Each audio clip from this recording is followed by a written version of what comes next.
Assalamualaikum warahmatullahi wabarakatuh. Selamat pagi, salam sejahtera. Yang terhormat Ibu Anissa selaku dosen pengampu mata kuliah Psikologi Kepribadian. Di sini saya Niko Yuhanda Rais dengan NIM 3321025 akan memaparkan dan menjelaskan tentang teori psikologi individual yang dikemukakan oleh Adler. Langsung saja. Biografi. Alfred Adler adalah nama salah satu tokoh psikologi. Adler berlatar pendidikan kedokteran di Wina University. Pada saat mempelajari simptom-simptom psikopatologi di kedokteran umum, ia tertarik dengan teori-teori kontroversial dari Sigmund Freud yang menjadi polemik pada tahun 1900. Teori psikologi individual. Teori psikologi individual adalah cabang ilmu psikologi yang dikemukakan oleh Adler. Teori ini meneliti perbedaan antara individu yang sinonim dengan diferensial psikologi. Teori ini bertujuan untuk memahami, mencegah, dan mengobati penyakit mental. Teori Adler. Teori Adler yang pertama adalah perjuangan sukses atau superior sebagai satu-satunya kekuatan dinamis yang melatar belakangi aktivitas manusia. Yang kedua, persepsi subjektif membentuk perilaku dan kepribadian. Yang ketiga adalah semua fenomena psikologis disatukan dengan sel. Yang keempat, manfaat aktivitas manusia harus dilihat dari sudut pandang intrasosial.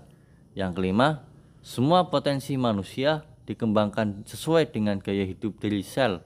Yang terakhir, yaitu gaya hidup dikembangkan melalui kekuatan kreatif. Perjuangan menjadi sukses.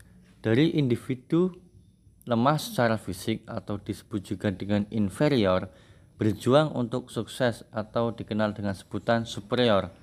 Pengertian dari inferior adalah perasaan lemah dan tidak terampil dalam menghadapi tugas yang harus diselesaikan.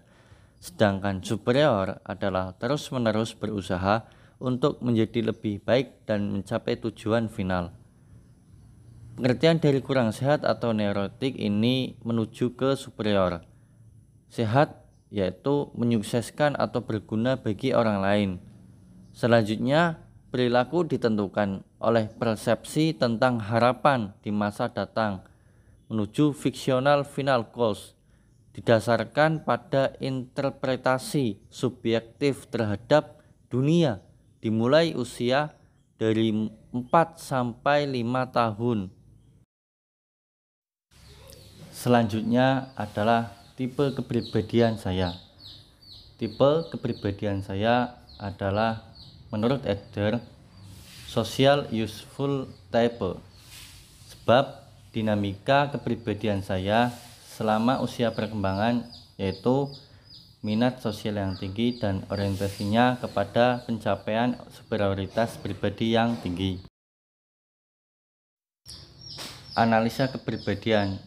Masa kecil saya dan analisisnya. Saya adalah anak kedua dari 4 bersaudara.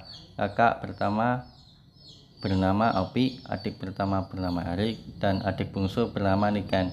Orang tua saya bukanlah orang yang sudah terbiasa hidup dalam kesederhanaan. Kehidupan telah menimpa saya menjadi pribadi yang lebih tangguh. Ibu pernah berkata, kemiskinan yang dijalani dengan tepat akan mematahkan jiwa. Begitulah prinsip bagi keluarga saya, sehingga hari ini saya dibesarkan oleh ayah dan ibu yang bersahaja. Maka jika direlevansikan dengan teori Adler, minat sosial saya masa kecil cenderung optimal, sebab di masa kecil saya yang serba kekurangan tidak lantas membuat merasa terpuruk. Menurut Adler, minat sosial tumbuh karena adanya lingkungan, yang mana lingkungan terdekat saya adalah orang tua. Saya diasuh oleh orang tua yang bersahaja. Hal ini mengindikasikan bahwa saya memiliki minat sosial yang baik karena orang tua kepada saya.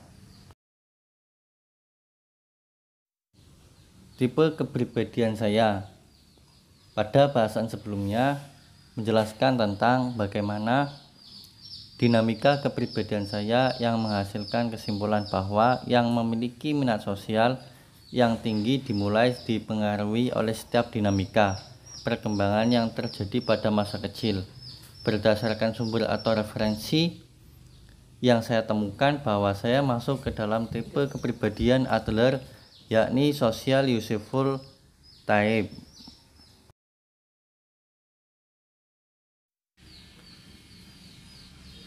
Ciri-ciri kepribadian social useful type.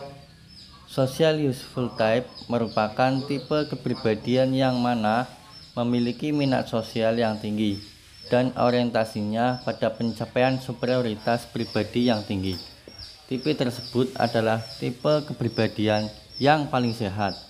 Apabila mendapatkan masalah, seseorang dengan tipe kepribadian ini akan menghadapinya secara langsung dan menyelesaikannya dengan baik, berorientasi pada sosial dan siap untuk memenuhi tugas-tugas kehidupan. Social useful type di mana berdampingan dengan orang lain dan berperilaku sesuai dengan kebutuhan mereka. Orang-orang tersebut mengatasi masalah hidup dengan mengembangkan kerangka sosial dengan baik.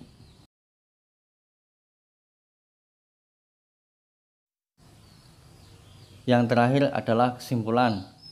Teori Adler yakni berawal dari individu lemah secara fisik atau inferior berjuang untuk sebuah kesuksesan atau superior. Tipe kepribadian saya adalah social useful type. Tipe kepribadian tersebut merupakan tipe kepribadian yang mana memiliki minat sosial yang tinggi dan orientasinya pada pencapaian superioritas yang tinggi.